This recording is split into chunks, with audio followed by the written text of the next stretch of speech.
Good morning, church.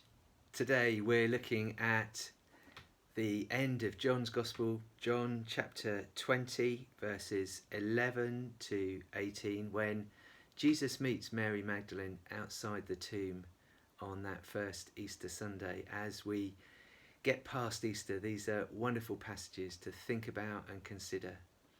And what I want to suggest today is that John, in writing his Gospel, is reminding us that this whole story, the story of humanity's relationship with God, began in a garden, and now at this point, this amazing meeting happens in another garden.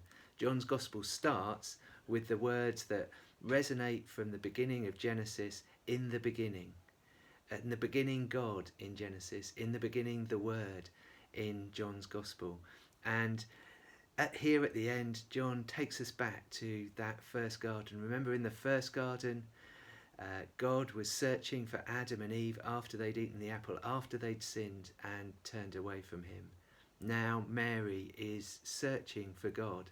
She's searching for someone in the garden in a similar way. She's confused, she's desperate, she's worried that someone has taken her Lord and hidden him.